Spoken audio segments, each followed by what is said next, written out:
My husband wants a divorce because I'm more social than him, but I told him I won't accept a divorce for 4 years so I can get back on my feet. I, 30F, have been married to my husband, 35M, for almost 7 years now. We started dating when I was 20 years old, and he was 24. He came into the relationship with a 3-year-old daughter and a successful but relatively small business, and since then, we've added 2 more children, and his business has grown tremendously. I helped him get full custody of his daughter by handling all of the paperwork/lawyer requirements. The lawyer's team barely spoke to him. I was the first point of contact, and I also run the operations for the business.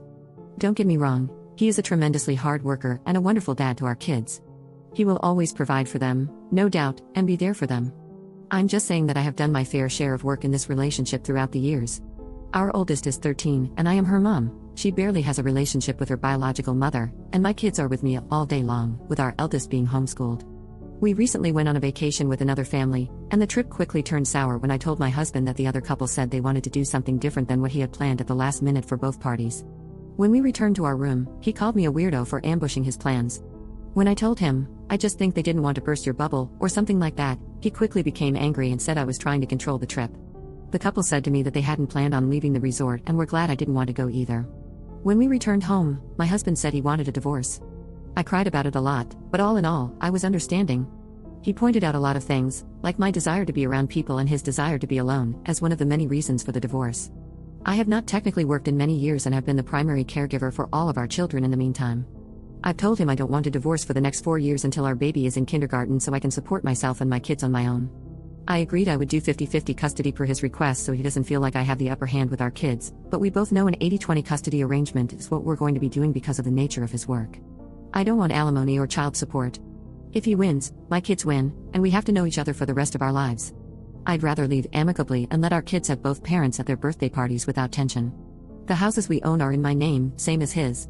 He has offered a portion of his business in the divorce to help me feel secure in the decision to divorce, and I refused.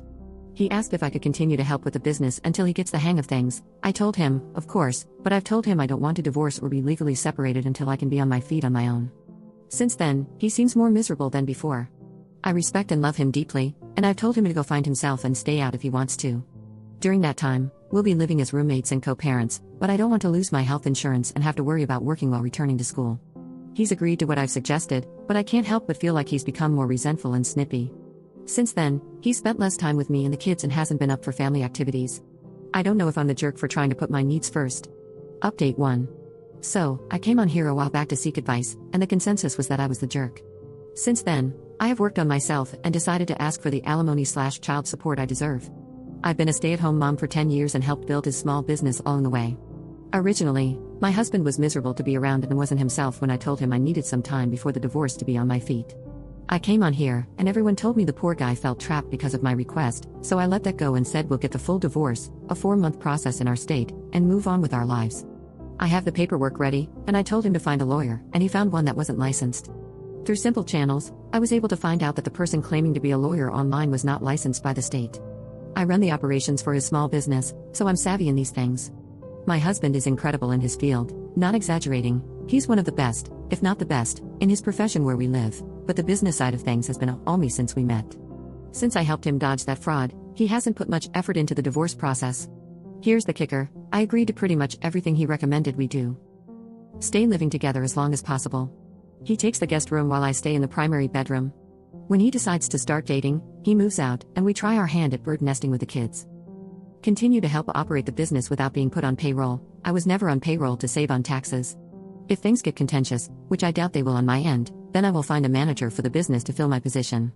Agree to 50-50 custody and joint decision-making so that he doesn't feel like I have the upper hand with the courts. This, even though we will be doing an 80-20 split in reality, and I am the primary decision-maker. The problem is this, he hasn't moved his feet to get this process going on his end. He's been acting like things are good between us, asking for hugs and being more supportive than he was during our marriage. We still smash, but I don't snuggle with him afterward, shut down pillow talk, and keep things professional otherwise. I'm not dumb, but a woman has needs. I set up a therapy session for our 13-year-old at the end of the week. She's biologically his, but I've been her mama and the closest parent to her since we met when she was 3. I don't want her feeling abandoned. The only thing we don't agree on, actually, is her living with me when he's ready to move out.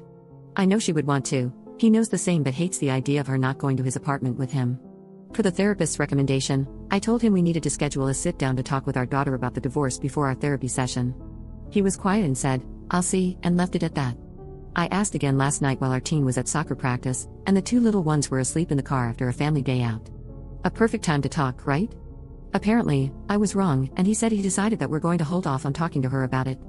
I told him I don't agree, and then he said his decision was final, and that we would go to therapy with her to work on our communication as a family, not to discuss the divorce as planned. I'm pissed because I have had to prepare so much for this transition, and now, he's dragging his feet. I want him in the guest room already so he can stop trying to touch my feet in bed with his, and we can both move on with our lives. We can't do that until we tell our daughter, and I don't want her to be blindsided in all of this. The therapist told us both that the more we can keep our teen in the loop with the process, the better. He wanted this, so he needs to man up and face the music. Am I being insensitive? Update 2. Thank you to everyone who told me what I needed to hear. I clearly needed a reality check. I was being a wife without the support of a husband. I guess I've been so used to being treated poorly, it never occurred to me that I actually have any power in this situation. For everyone wondering, assets are in my name as well as his. I'm not completely stupid. The business is in his name because he started it before we met. It was small when we met, and I've helped expand it extensively throughout the years. No payroll was a joint decision because we filed jointly and wanted to save on taxes to put money back into the business. It was a smart choice because his income has ballooned and we've been able to live comfortably throughout the years. I get the Social Security benefit conversation, I just didn't think I was going to ever get divorced. I have spoken to my husband, and he is set on divorcing. I have a therapy session for myself scheduled this week and a follow-up interview for a job that would allow me to bring my children along with me every day. I am enrolled in school and I'm going to finish out my degree while working full-time. I have a lot to think about regarding what to ask for child support-wise and how to structure the parenting plan. My biggest fear for leaving all these years has been losing my daughter in the process. She is 13 now, with a cell phone, so I can communicate every day, which helps. But sadly, even if I get to keep our main house or get my fair share of money, if my ex wants to keep our teen daughter away and change her number, he has every right to do so legally. I have no rights over my stepdaughter in my state unless my husband and his ex give up their rights or she elects for emancipation, neither of which will ever happen. My kids are my everything. She is my first child in my eyes, and I treat her no differently than I do the ones that came from my body. With that said, you can all say I'm dumb for 50-50, but I am looking to keep the peace. Money isn't everything. The alimony/child support and a new job will be more than enough to sustain my kids and myself until I finish my degree. I can't afford to miss out on these years with my teen daughter if he's bitter. Thank you everyone, even the pricks on here, for telling me what I needed to hear. I know y'all are wondering, I told him no more smashing as he tried again last night. It is completely off the table. I was stupid to think I was helping myself out with that one. You all let me know that.